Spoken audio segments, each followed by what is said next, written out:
Alright, y'all, this is Casa de Fish Room. Let's come on in.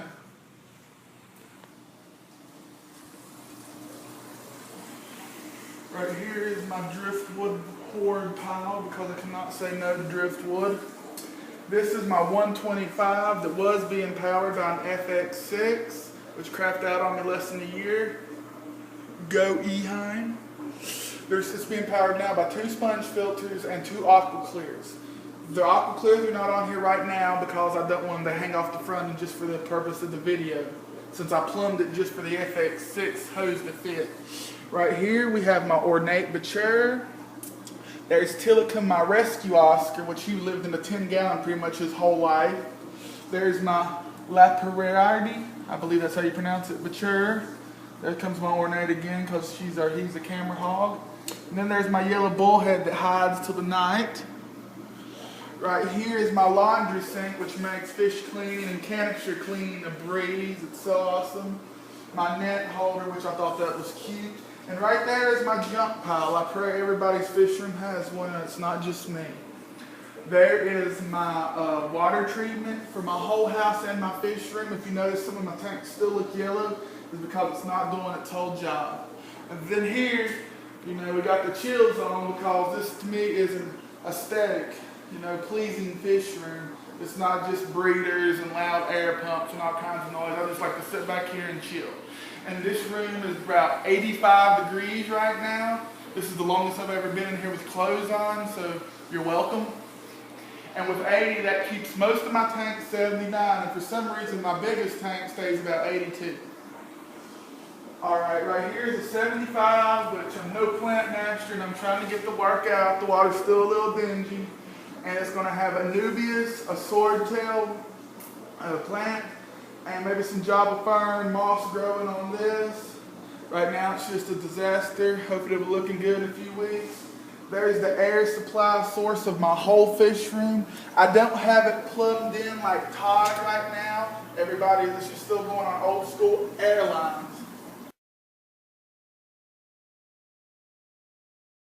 Right here is my 150, supposed to be Severn tank. It's turned out to be a catch-all grow-out tank. 2 red Severns, super red Severns. I'm hoping they're for my pair. They swim together a lot. They're making me liars right now. I've also got a green Severn in there, a chocolate cichlid, which these are all growing out, a little eclipse cat that hides all the time, a pair of jewel cichlids, and a tiny jag wire cichlid and Jack Dempsey cichlid. This is my Manzanti rope tank, I call it. Right here's a rescued sailfin pleco.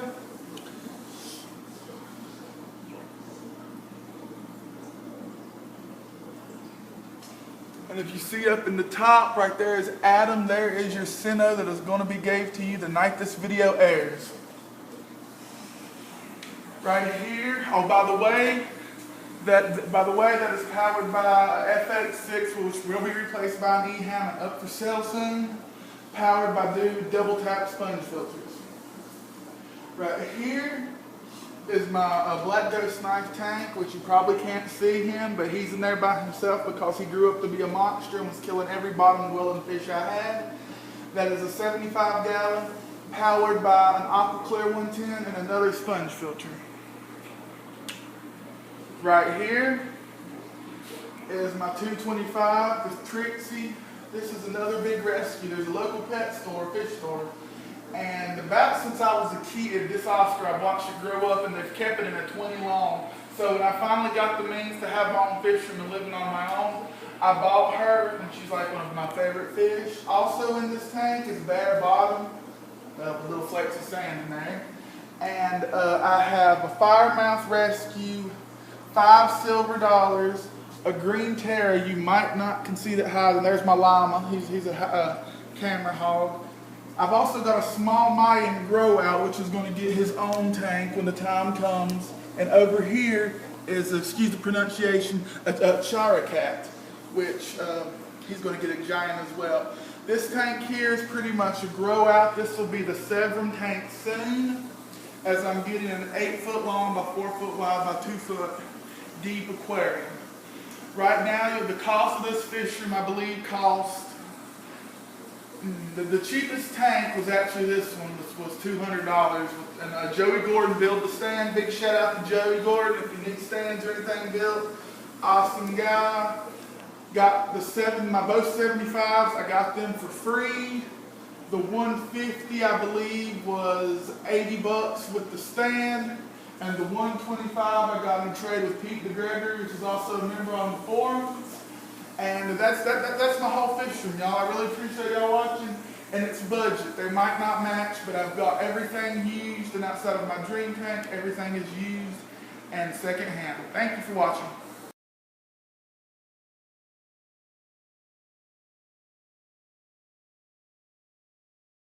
Hey Erica, hey guys, we're going to go into my fish room.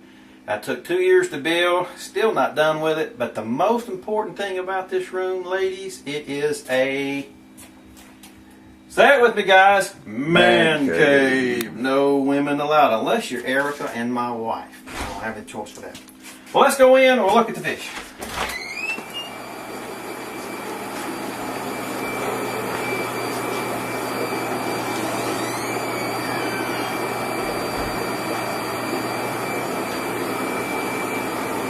This is Triad. He is my attack pleco, so if anybody tries to come in the doors, he will eat them.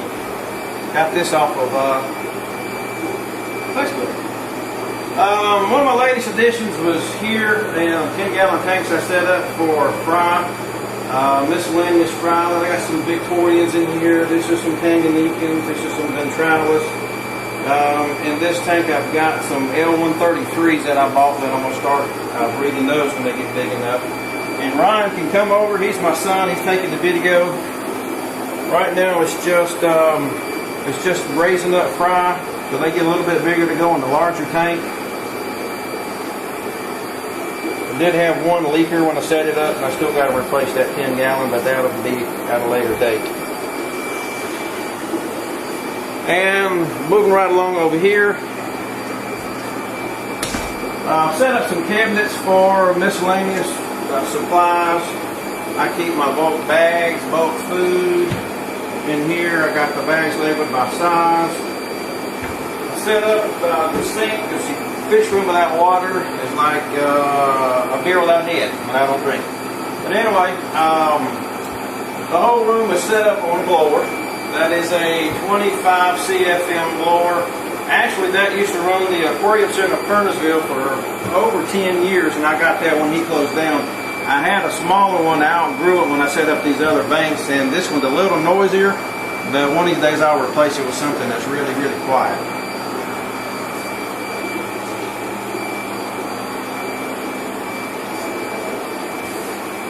I ran 1-inch PVC. You can go up larger if you want. The larger the PVC, the larger the volume of air. When you set up a fish room, some of the things you need to realize is when you set up an air blower and you want to feed the whole room, it needs to make a complete loop and come right back to the blower. That way you get a greater volume of air. I went with 1 inch because 1 1/2, 1 1/4 was a little bit bigger than I wanted to set up, and I get all the air that I need. Right now I'm actually bleeding off about 1/3 of what I'm using. We'll come down this side of the room. When I set up the systems, I set up the tanks, and I decided I wasn't going to have to pump down water to drain a tank and then fill it back up when I did water changes. So as Brian moves around the room, you'll see that every one of the tanks is drilled with a bulkhead. It has an overflow to it. It all runs down into a central system, into a drain that I have in the corner. These are some 20 longs I set up to raise fry in. Right now we've got some bell-tail chocolate plecos we're breeding.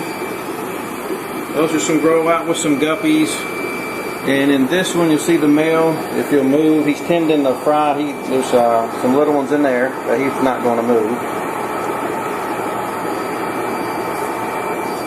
And this one just let their babies go. In this one up here you see the youngest plecos on top of the cave back there. There's the male.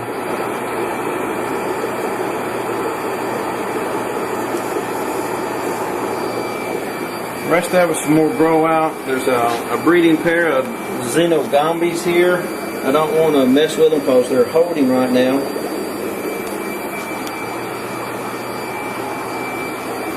Here I have 15-gallon tanks. Starting with some guppies. I've got some, what are these, Ryan? I done forgot. Blue tail, blue ribbon, black Moscow? I don't remember. No, they're not the black Moscow. Blue-green Moscows. I got a virus with some I come in. I had an internal parasite and I lost all my males that were big, so I'm down to just females until one of these gets bigger. This is some experiment Ryan and I have been working on. This tank and this tank with some different ones. You can see one of the females up here, she's just recuperating from the parasites. I've been treating them with fernets.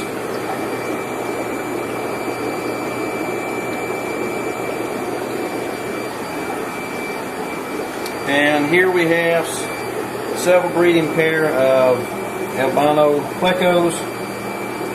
I got some grow out plecos with some cherry red shrimp. And you can't see them in here. Looks like they're all hiding, some of them back in the back. These are the albino blue eyes. They haven't spawned for me yet. This should be spawning any time now.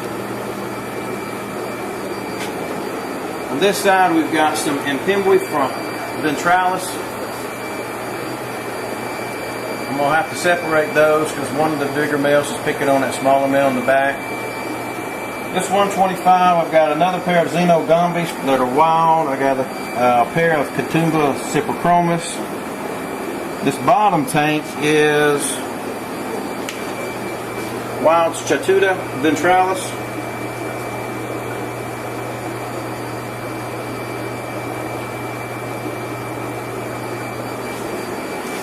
And moving right along,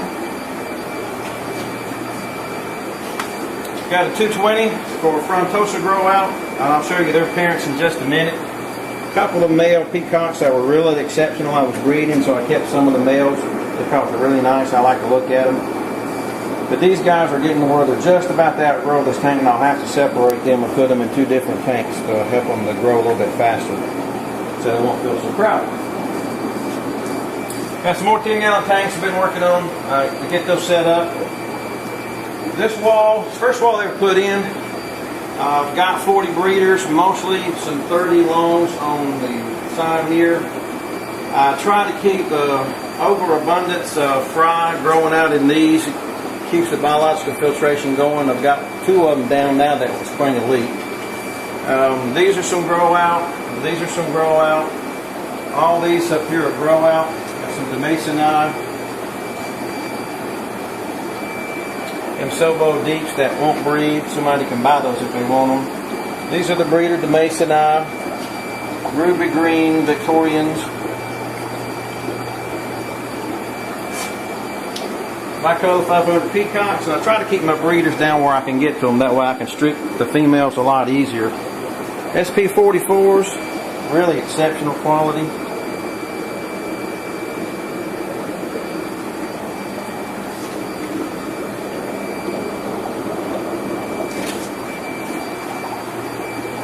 This is some yellow labs. They like to stay hidden in the back. I just acquired these a couple months ago. They've not bred yet. They were just about started when I got them. This is the Pundamila Nassau Bay Red Flank. They're hiding in the rocks. You can see a female sticking his head out. And I've got a couple of tumblers here on the side of the tank with different types of fry in them.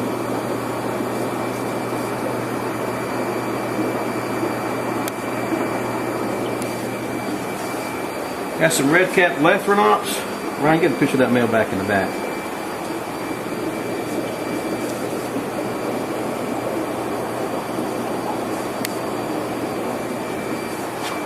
There's some Lethrinop babies. Nubla's over in the corner. And then the bottom is all grow out.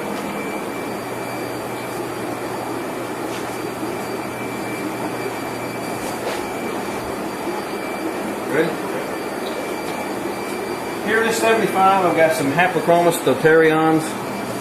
kind of hard to come by is Lake Victoria, and I think probably my favorite one, the pike shake fish.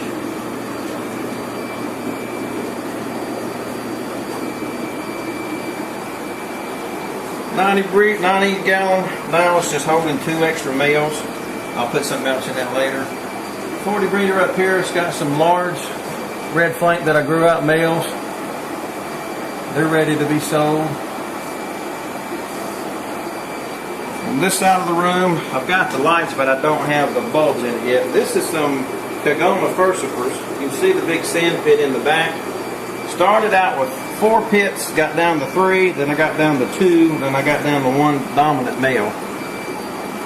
And they really haven't spawned for me yet. They're still a little too young. The males, when they get colorful, they'll turn almost a fluorescent blue when they get colorful.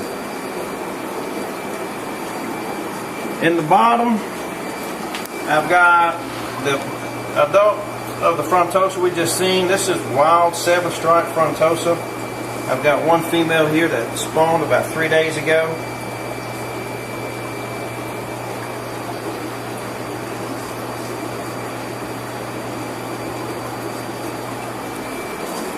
Got an extra male of these large ones if somebody interested in it, let me know. Refrigerator to hold all my frozen foods, grow outs, 220s or grow outs. This 75 I have some more yellow labs, some black ink fin calvus I'm raising to breed, some Imsobo deeps that don't want to breed for me. This 75's got grow outs, mostly we've got some peacocks, we've got some red flank, same here, peacocks and red flank.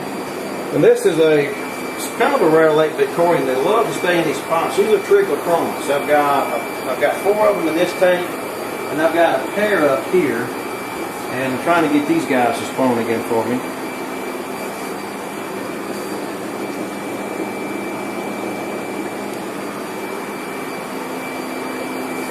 And this little area here is just room for expansion. I like to get one of the least expensive pumps you can put on a tank if you set up a big setup like this is bubble wrap. Keeps the fish in, keeps the water from evaporating as much, and it's a lot cheaper than glass.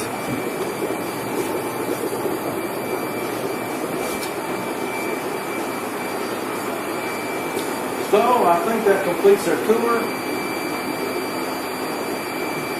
Oh, the food. Yeah, come over here and show the food.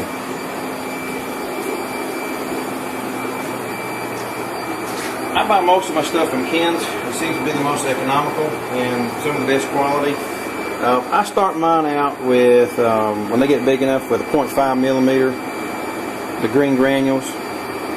And then I step them up to the 1.2. Then I go to the 1.8. And if you've got a fish that you want to get a lot of weight on quick, the krill pellets, I get the 1.5 and I get the 4 millimeter for the frontosa, the bigger fish. This has a real high 47% fat content or protein to 15% fat. It's got a higher fat content. You can actually feel it when you hold it in your hand. That'll put a weight on a fish real quick. So if you got a fish that's recuperating from being sick, or it got beat up, or you've got some females you stripped and you want to get the weight back on them really fast, they've been holding, I love to feed them this and just get some porked up really quick. It's high in protein, high in fat. Some of the flake food I like to feed, the plecos and trophius, is the Max Spirulina from Ken's. And another one I like to get is the brine shrimp. Good and high protein.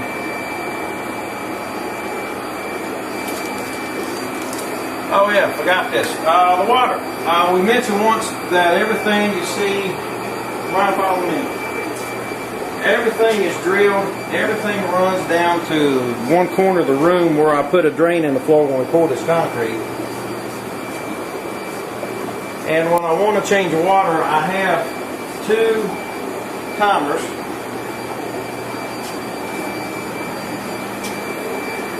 These are actually sprinkler timers. You can buy them off eBay. You can buy them in the stores. This will serve 2 different lines. You use 1, 2, 3, and 4.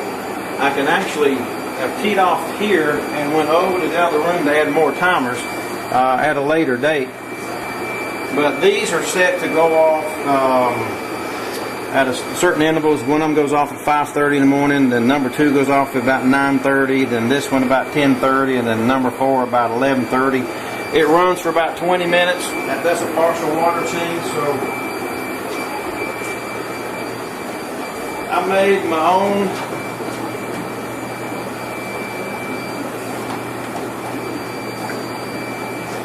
you might want to call them shepherd staff. You get them out of PVC, 3/4 inch PVC. The braided hose I get off of eBay really cheap instead of buying it at Lowe's. And when I need to change water, I'll just hang it in a tank. Make sure I have a filter in the overflow so that way the smaller fish don't get out. And it'll run during the day. It'll change the water when I'm not even here.